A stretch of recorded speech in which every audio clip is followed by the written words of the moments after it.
BLM Kerala, Tamil Nadu, Pondicherry. Kerala സംസ്ഥാന ചലച്ചിത്ര academy chairman സ്ഥാനത്തേക്ക് ആര് വരുമെന്നുള്ള ചർച്ചകൾ മലയാള സിനിമാ ലോകത്ത് സജീവമാവുകയാണ്. നിലവിലെ ചെയർമാൻ സ്ഥാനത്ത് നിന്നും ഓസ്കാർ ജേതാവ് റസൂൽ പൂക്കുട്ടി രാജി സമർപ്പിച്ചതോടെയാണ് തലപ്പത്ത് ആര് വരുമെന്നുള്ള ചർച്ചകൾ കൊടുക്കുന്നത്.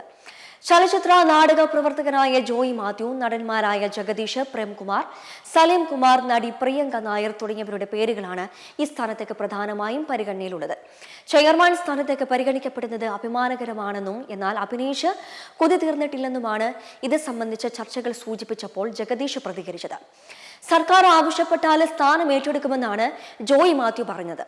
സിനിമ കാണുകയും അതിനെക്കുറിച്ച് ചർച്ച ചെയ്യുകയും ചെയ്യുന്ന വകുപ്പ് വലിയ പ്രതീക്ഷയാണെന്നും ജോയി മാത്യു പറഞ്ഞു. മറ്റു പലർക്കും ചെയ്യാൻ പറ്റാതിരുന്ന ചില കാര്യങ്ങൾ കൂടി ചെയ്യാൻ പറ്റുമെന്നുള്ളൊരു വിശ്വാസം ഉള്ളതുകൊണ്ട് ഞാൻ നമുക്ക് നോക്കാമെന്ന് പറഞ്ഞുവെന്നും ജോയി മാത്യു പറഞ്ഞു. സുഹൃത്തുക്കളുമായി പ്രാഥമിക ചർച്ചകൾ നടന്നുവെന്നും അദ്ദേഹം സ്ഥിരീകരിച്ചു. സർക്കാർ ആവശ്യപ്പെട്ടാൽ ഏറ്റെടുക്കാൻ തയ്യാറാണെന്ന സൂചനയാണ് അദ്ദേഹം നൽകുന്നത്. ഇനി ബാക്കി പന്ത് അവരുടെ കോർട്ടിലാണെന്നും അദ്ദേഹം കൂട്ടിച്ചേർത്തു. അവർ അവസാനം തീരുമാനിച്ച് വേറൊരാളെ വയ്ക്കുകയാണെങ്കിൽ എനിക്കൊരു വിരോധവുമില്ല. എനിക്ക് സിനിമയിൽ അഭിനയിക്കാൻ പോകാം, കുഴപ്പമൊന്നുമില്ല എന്നും ജോയി മാത്യു പറഞ്ഞു.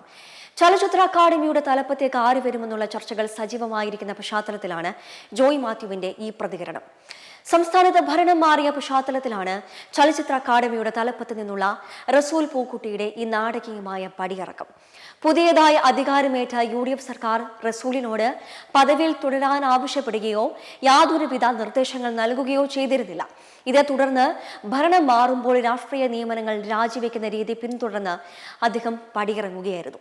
കഴിഞ്ഞ വർഷം ഒക്ടോബറിലായിരുന്നു ഏറെ ചർച്ചകൾക്ക് വഴി തുറന്നുകൊണ്ട് റസൂൽ പൂക്കുട്ടിയെ സംസ്ഥാന ചലച്ചിത്ര അക്കാദമി ചെയർമാനായി പിണറായി വിജയൻ നിയമിച്ചത്. അന്ന് ചെയർമാൻ സ്ഥാനത്തായിരുന്ന നടൻ പ്രേംകുമാറിനെ അപ്രതീക്ഷിതമായി നീക്കിക്കൊണ്ടായിരുന്നു ഇടത് സർക്കാർ റസൂൽ പൂക്കുട്ടിയെ അവരോധിച്ചത്. കാലാവധി തികയ്ക്കും മുൻപ് തന്നെ സ്ഥാനത്ത് നിന്നും മാറ്റിയതിൽ പ്രേംകുമാർ അക്കാലത്ത് കടുത്ത അതൃപ്തി പരസ്യമാക്കുകയും ചെയ്തിരുന്നു. ഇടതുപക്ഷ സർക്കാരിന്റെ അവസാന കാലത്തെ ഏറ്റവും വലിയ തന്ത്രപ്രധാനമായ സാംസ്കാരിക നിയമനങ്ങളിലൊന്നായിരുന്നു റസൂൽ പൂക്കുട്ടിയുടേത്. ചലച്ചിത്ര അക്കാദമി വൈസ് ചെയർമാനായിരുന്ന പ്രേംകുമാറിനെ പരിഗണിച്ചേക്കുമെന്നുള്ള സൂചനകളാണ് പുറത്തുവരുന്നത്.